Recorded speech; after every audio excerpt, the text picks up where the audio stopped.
Alright folks, it's Paul Gomez with Gomez Training International. Today we're going to talk about trigger manipulation. This is one of those areas where it may seem somewhat funny, but in the training community, the same words are used to mean different things, and different words are used to mean the same thing. All of this adds to the confusion when it comes to discussing proper trigger manipulation, particularly as it relates to the pistol. So what we've got here is a Glock 17. We'll talk about 5 attributes of trigger. Every trigger out there has these 5 attributes. I'll also talk about the terminology that I use trying to simplify what we're dealing with. Okay, 1, trigger all the way forward. It's when the trigger is all the way forward. You got a round in the chamber, the gun's ready to go, the trigger is all the way forward. Then we have this free motion of the trigger. What some people will call creep, what some people will call slack. This free motion of the trigger. It's not actually related to the weight of firing the shot. It's the slop in the action prior to dealing with the actual disengagement of the sear. So that's slack. Then we have the slack out point. The slack out point is when that slack or that free travel or that creep has been removed. Then we have the break point. The break point is where the sear disengages, where the hammer drops, where the striker moves forward. This is where the gun actually fires.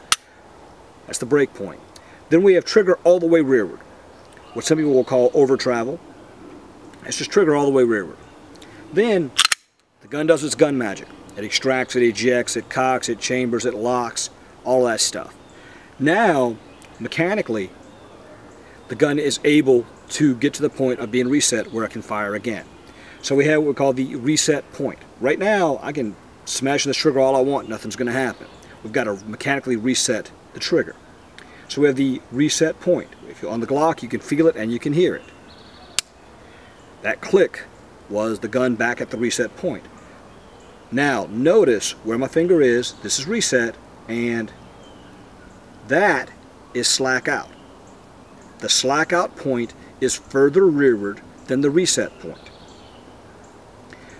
Now, why does that matter? Every trigger out there has these 5 attributes. You need to understand that. It's not unique to a Glock or this gun doesn't have it. They all have it. It may be more, like particularly the reset point, may be more or less distinct on a given gun, but they all have it. Some people will talk about trigger reset as though it were a technique of shooting or a technique of manipulation. That's one of those areas where the words are being used to mean different things to different people. Yes, the trigger has to be reset before the next shot can be fired, but how that's done can vary. Now talk about three forms of trigger manipulation. 3 forms of trigger manipulation. 1, the idea of slack out. The method of slack out shooting is this. With the gun, the shot's being broke, the gun does its gun magic. With slack out shooting, you're actually throwing the finger off of the trigger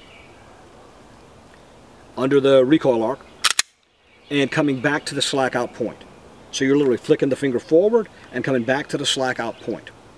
This is a form of trigger manipulation popularized at Mid-South, used by a number of very, very good shooters, but that is slack out shooting.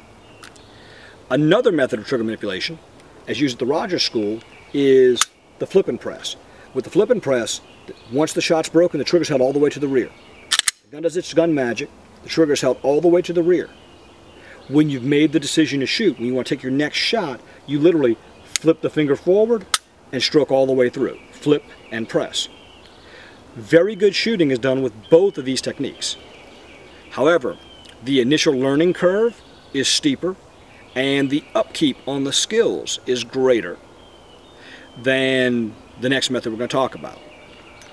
Now, the next method we're going to talk about is what is generally called trigger reset, which again is sort of a sloppy terminology.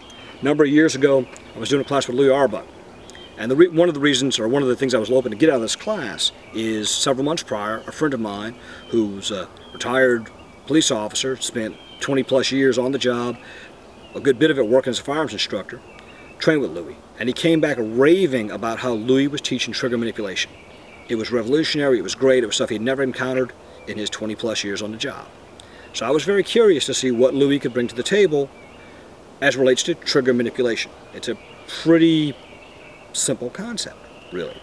Point the gun at the thing you want to shoot, manipulate the trigger in such a way that you don't disturb that alignment, right? Okay, so I trained with Louis, and Louis kept saying, trigger reset's going to get you killed. Trigger reset's going to get somebody killed.